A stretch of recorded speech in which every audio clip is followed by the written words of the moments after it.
ताकि आपको ज़रा इसका जो स्टेप्स हैं वो क्लियर हो सकें।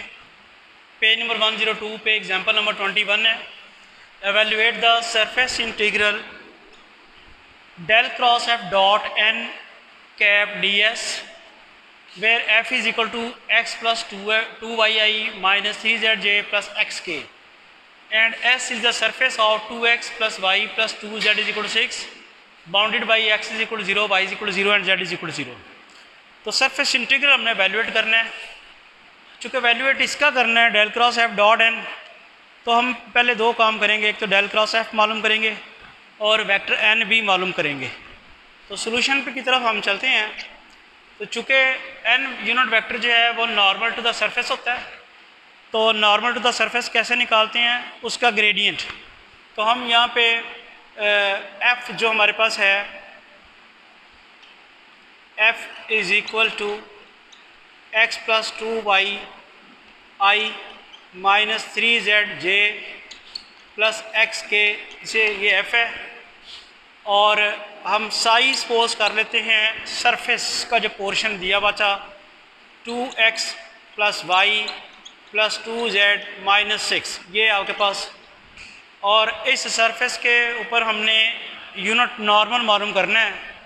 तो यूनिट नॉर्मल जो है वो उसके लिए ग्रेडियंट लेना पड़ेगा डेल साई, जो कि partial psi over partial X I unit vector plus partial psi over partial Y J unit vector plus partial psi over partial Z K unit vector. ये ग्रेडियंट का फार्मूला है, आप सबको मैंने पहले से पढ़ाया हुआ है, आपको पता होगा। अब हम इसका डेरिवेटिव ले लेते हैं, यानी पार्शियल ओवर पार्शियल एक्स किसका लेना है, साई का। साई किसके बराबर है 2x plus Y plus 2z minus 6, I unit vector वैसे ही रहेगा। फिर आपने partial over partial Y psi का लेना है, साई वही है 2x plus Y plus 2z minus 6 और साथ j unit vector. And partial over partial z psi वो वही है 2x plus Y plus 2z minus 6 और साथ यूनिट वेक्टर के। अब इसका डेरिवेटिव जब लेंगे विद रिस्पेक्ट टू x तो सिर्फ 2 ही रह जाएगा ना, 2x का डेरिवेटिव आ जाएगा 2, y का 0, z का 0, 6 का 0, तो क्या रह जाएगा 2i। इसका रिस्पेक्ट टू जब y लेंगे तो इसका 0 हो जाएगा, इसका भी 0 हो जाएगा, इसका भी 0 हो जाएगा, y का डेरिवेटिव 1 आ जाएगा। सिर्फ क्या रह जाएगा आपके पास j। इधर रिस्पेक्ट टू z लेंगे, ये भी 0, ये भी 0 और ये क्या आपके पास आ जाएगा 2k। तो आपके पास 2i plus j plus 2k, ये आपके पास आ गया डेल साई। यूनिट वेक्टर जो है वो आप देखना, आपने यूनिट वेक्टर कैसे मालूम करते हैं, वो होगा डेल साई और डेल साई मैग्नीट्यूड। तो वो आ जाएगा 2i plus j plus 2k और इसकी मैग्नीट्यूड क्या आ जाएगी 4 प्लस 1 प्लस 4 अंडर रूट। ये आपके पास क्या आ जाएगा 2i plus j plus 2k divided by 4 plus 4 plus 1 9, 9 का अंडर रूट क्या हो जाएगा 3। तो ये आपके पास n यूनिट वेक्टर आ गया। इसके बाद हमें अब डेल क्रॉस एफ फाइंड करना है। तो डेल क्रॉस एफ का क्या फार्मूला होता है, याद है डिटर्मिनेंट लिखेंगे हम 3/3 का। फर्स्ट रो में आई जे के आएंगे और सेकंड रो में partial over partial x, partial और पार्शियल वाई, पार्शियल और पार्शियल जेड। और एफ़ की कंपोनेंट जो हैं, पहली कंपोनेंट क्या है एक्स प्लस 2y, दूसरी कंपोनेंट क्या है माइनस 3z और तीसरी कंपोनेंट x। ये डेल क्रॉस एफ का फॉर्मूला है। फर्स्ट रो में आई जे के यूनिट वेक्टर्स आते हैं, दूसरी रो में डेल ऑपरेटर के जो ऑपरेटर्स हैं वो आते हैं, और तीसरी रो में आपके पास एफ वेक्टर की कंपोनेंट्स आती हैं। आप इसको एक्सपेंड करते हैं भाई फर्स्ट रो, याद है ये रो और ये कॉलम छोड़ देना है, तो क्या होना है partial over partial Y of X minus partial over partial Z of minus 3z। ये किया मैंने, पार्शियल पार्शियल वाई एक्स का लेना है, पार्शियल और पार्शियल जेड किसका लेना है माइनस 3z का।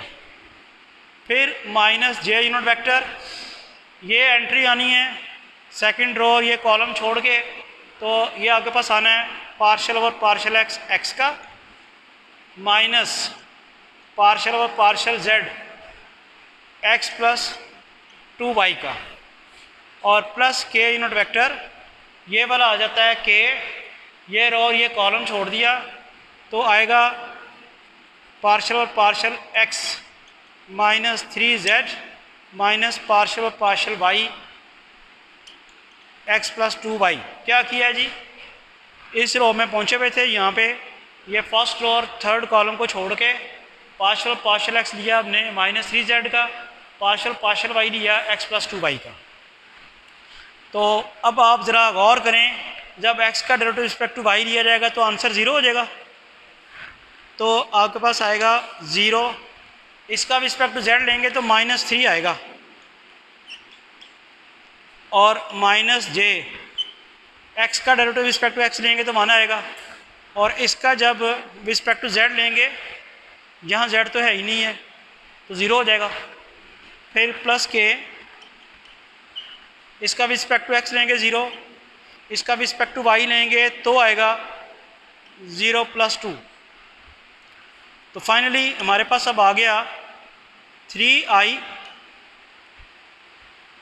Minus j and minus 2k।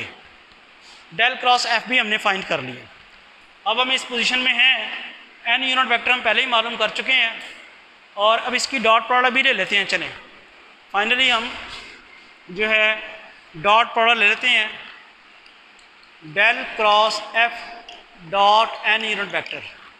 Del cross f आया हुआ है हमारे पास 3i minus j minus 2k, और n वेक्टर आपके पास क्या है 2i plus j plus 2k over 3।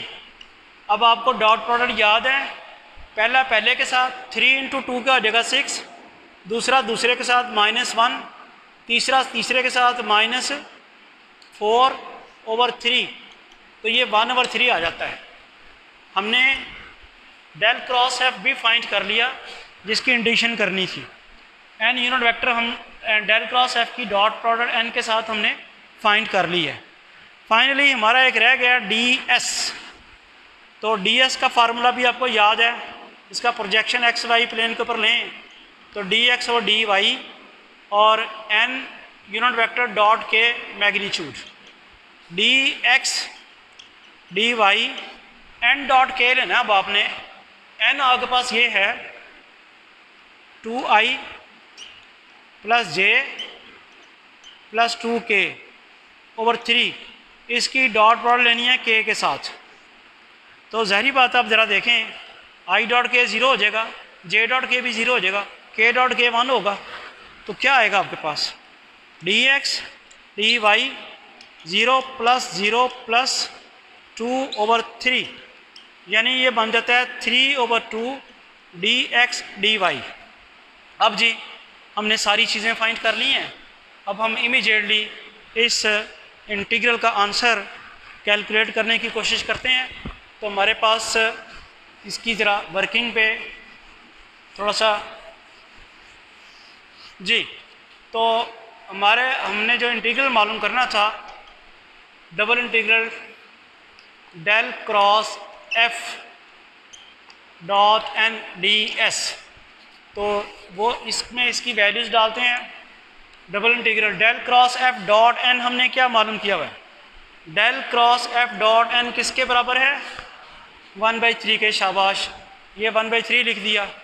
उसके बाद जो था डी एस है D x D Y over, बल्कि वो भी आ गया हुआ है 3 ओवर 2, ये आ गया हुआ है, ये हमारा डी एस है। इससे 3 और 3 तो कैंसिल हो जाता है, बाकी आपके पास रह जाता है 1/2 डी एक्स डी वाई। अब यहाँ एक प्रॉब्लम है, यहाँ प्रॉब्लम है लिमिट्स कौन सी लगनी है। आप देखें पहले रिस्पेक्ट टू एक्स इंटीग्रेशन हो रही है तो एक्स की लिमिट्स लगेंगी। एक एक्स की लिमिट उसने दी हुई है 0, क्वेश्चन की स्टेटमेंट में दिया हुआ था x = 0। दूसरी एक्स की वैल्यू जो है वो कहाँ से हमारे पास हमें मिलेगी। दूसरी एक्स की वैल्यू के लिए अगर आप ये जो हमारे पास सरफेस है इसमें z0 पुट करें, चूँकि आप अब z0 क्यों पुट करेंगे, क्योंकि सरफेस का प्रोजेक्शन अब ले रहे हैं कहाँ पे, xy प्लेन पे। xy प्लेन पे z0 हो जाएगा। z जब 0 हो जाएगा तो ये यहाँ से वैल्यू क्या निकलेगी, ये मैं इधर सेपरेट कर देता हूँ इसको ज़रा, कि xy प्लेन पे z0 हो जाएगा। मेरे पास याद रखें सरफेस का पोर्शन दिया हुआ था 2x + y + 2z = 6, तो ये तो मैंने कर दिया 0।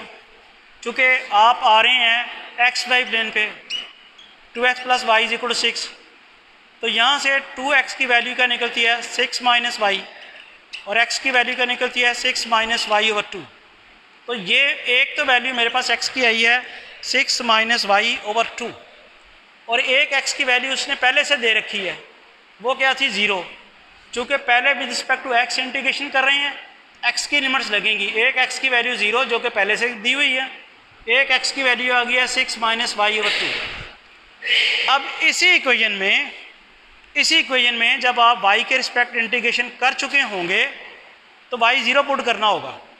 क्या रह जाएगा 2x = 6, x = 3, ये x की वैल्यू आएगी।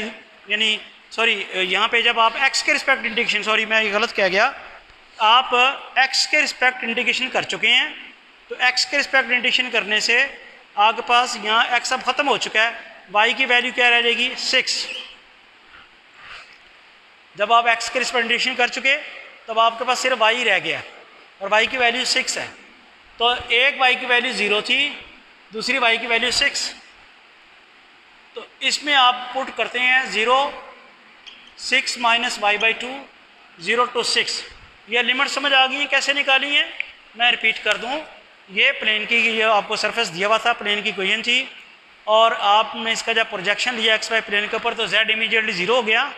तो यहाँ से हमने x की वैल्यू निकाली जो 6 - y/2 आई। जब x के रिस्पेक्ट आप इंटीग्रेशन कर चुके होंगे उसके बाद फिर अब x लाइन जो है वो ख़त्म हो चुकी होगी, y रह जाएगा सिर्फ। तो y रह जाएगा तो y की वैल्यू 6 ही रह जाएगी यहाँ पे, सिर्फ x तो ख़त्म हो चुका होगा, और एक y की वैल्यू 0 दी हुई है। अब जब लिमिट्स मालूम करने की हद तक ही मुश्किल होता है, उसके बाद तो इंटीग्रेशन आसान होती है।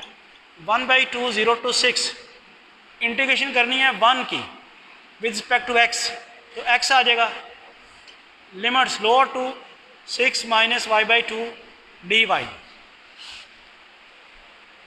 1 की इंटीग्रेशन x आ गई। अब आपने x की जगह अपर लिमिट और लोअर लिमिट पुट करनी है, और ये इंटीग्रल 0 to 6 वैसे रहेगा 6 - y/2 - 0 dy। ये आ जाता है 1/4 0 to 6 6 - y dy। अब आप फाइनली y के रिस्पेक्ट इसकी इंटीग्रेशन कर दें और फिर देखें आंसर कैलकुलेट कर लेंगे आप बड़ी आसानी से, क्योंकि अब तो इंटीग्रेशन जो है वो एक ही वेरिएबल के रिस्पेक्ट आपने करनी है। दिस इज इक्वल टू 1/4, 6 की इंटीग्रेशन आएगी 6y - y²/2 0 to 6। 6 की इंटीग्रेशन 6y होगी, चूँकि रिस्पेक्ट टू y करनी है, y की हो जाएगी y²/2। अब upper limit minus lower limit, y की जगह आपने पुट किया 6 - 0 - 1/2 6² - 0, ठीक है। तो ये बन गया आपके पास 1/4 36। ये क्या बनता है आपके पास 36/2, 1/4 36 - 18, फिर 1/4 18, 2 पे कट जाता है 9/2। तो this is the answer of this surface integral. तो होपफुली आपको सरफेस इंटीग्रल एवेल्यूएट करना आ गया होगा। 2 एग्जांपल्स आज हमने की हैं, दोनों एग्जांपल्स को आप अच्छी तरह दोबारा इसको रिवाइज़ करें, और अगर कोई यहाँ पे इशू है तो वो लाजमी मेरे साथ डिस्कस करें। Thank you.